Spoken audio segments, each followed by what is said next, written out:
Welcome to the Thinc Conversations series, which explores issues shaping South Africa. I'm Mathebula from the Thinc Foundation, based at the Da Vinci Institute. The Thinc Conversations are conversations with and by South Africans who have influenced and continue to influence. Some have led or are leading and have ideas about how leadership can improve in our country.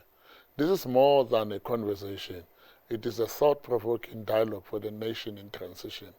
Moving beyond transformation, we unearth voices that the nation needs to hear. We are still exploring the competitive nation's leadership axioms. The first axiom, prosperous nations, companies, and individuals share a common trait. They have invested in competence, which is skills, knowledge, and attributes, leadership, and long-term thinking. The second idiom is that the decisions nations make today will define the nation they become tomorrow. The third idiom is that what nations decide and fail to implement will haunt their future. Joining me today's conversation on this subject is Mr. David Maimela, former youth leader, past president of SASCO, director, executive support office of the principal and vice principal of UNISA. He is a thinker, and good evening, David. Good evening, Prof. Good evening. How are you, man? I'm good. Yeah, I thought you from Pretoria. You had a good travel.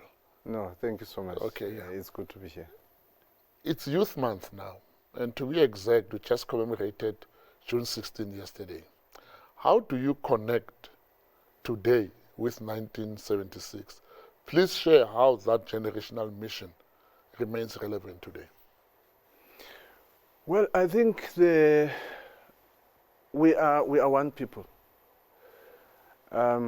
What we have is a new generation. However, the mission remains the same. So we are all in the same kind of march, same long-term march towards a better, cohesive, prosperous South Africa that is united in diversity. And I think we have experienced in the past 30 years, for example, what can be referred to as continuity of change. In other words, from that generation that fought the struggle for freedom to our current generation that is engaged in reconstruction and development. It's been some kind of a relay kind of race where that generation fights that struggle and wins that struggle, and it gives birth to a new free and democratic South Africa where we as the current generation can constructively engage in building this new South Africa that they struggled for, and the South Africa of our dreams. And so I see it as one continuum. Okay. I see it as one continuum. Yeah.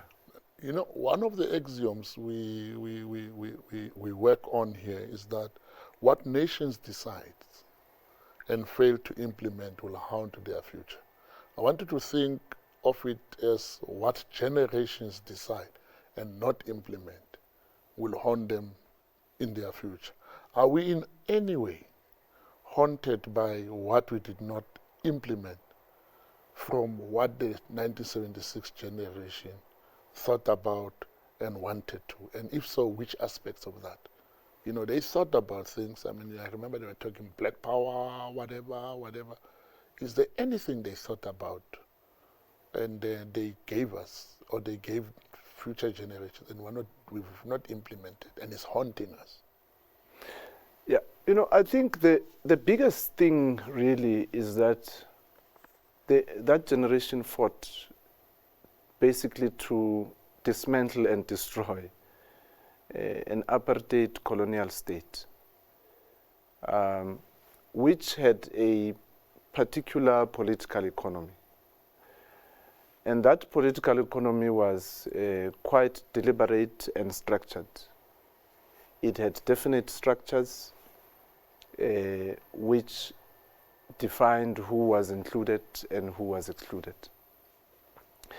And some of the patterns of that political economy, I'm saying the political economy of apartheid and colonialism, are still prevalent today. And they sought to destroy that system so that a new system can be born, where we actually achieve and live the dream of an equal society, a just society, an inclusive society, a society that has equal opportunity, a society that is prosperous. So they sought to destroy that. But if you look at our political economy today, there are few structural elements that actually define it. It still remains neo-colonial in character. It still has apartheid elements. So let's take, for example, the aspect of spatial designs. We still have, for the working class and the poor, spending on average, research tells us, spending on average almost about 40 to 42% of their monthly income on transport going to work to eke out a living in the cities or in the urban centers. So they have the cost of being employed. So the cost of living for them is a bit high, let alone that the wages are low. Then you also have, you still have, as part of this, political economy that remains untransformed, you still have a highly concentrated economy. Mm-hmm. This you'll find in the mining sectors. Very few people own the mines, and very limited aspects of beneficiations take place, and fewer people are actually employed in there. So it still remains a multinational haven. But if you were to say there are templates of dominance in the economy that need to be restructured, fractured, or dismantled, what would those be? Just 2 or 3 templates in the economy. You know that when we touch this part of the economy, as a template, we can actually change the entire economy. What would those 2 or 3 things be? Look, I think in the main, it's your minerals and energy sector, okay, right? We've got to what has been, government itself has been saying this, that how do we add value to our minerals to make sure that we actually produce goods and services here in the local economy that can actually create the skills, the jobs, and make sure that people have got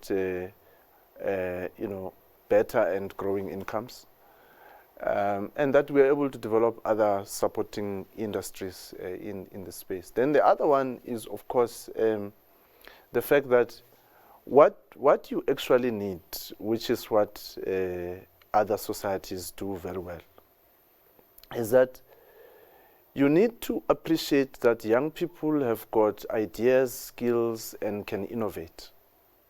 So the idea that young people are sitting out there asking for handouts and they are disparate and on all of that, it's not true.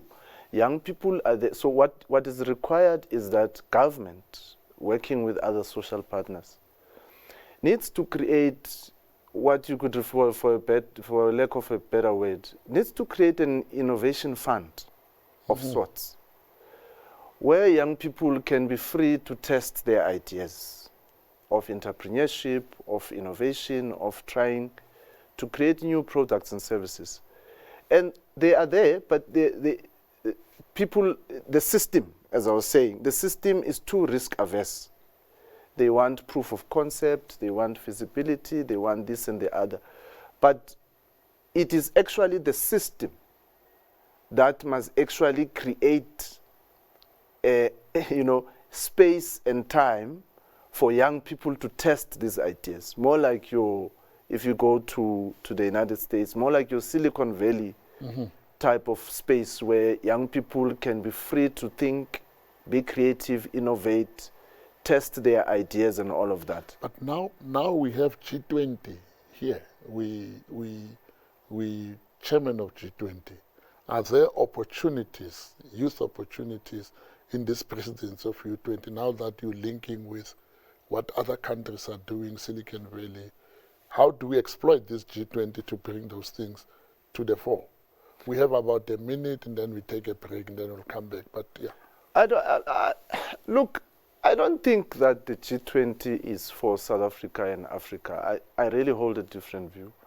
I think that if you look at this G20 structure, we only have one African country, South Africa, and then we've got the AU as a member, and then, of course, the European Union as well.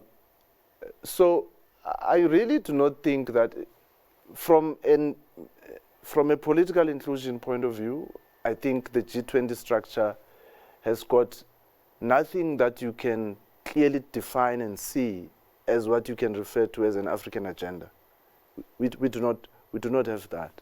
So in that African agenda, you would articulate a youth development program. But you do not have that. Even at the level of economic cooperation and economic development, it's still, the G20 doesn't really have a strong articulated agenda or program that deals with youth issues in a clear way. You still have the trade and economic system in the world is still structured according to the relationship between the North and the South, and highly dominated by the industrial nations. But what we're beginning to see globally at the moment, with the rise of Asia, China in particular, India and so on, is that the global South is also pushing very hard to come into the fray. But still, the issue is Africa. Where does Africa place itself in terms of this agenda, in terms of its programs, and how it influences those global shifts that are taking place? Hold that thought. We will come back, but I want you to think, as we're taking an ad break, about your youth long-term generational missions. But I'll come back to that. We'll be back with more on the Thinc Conversations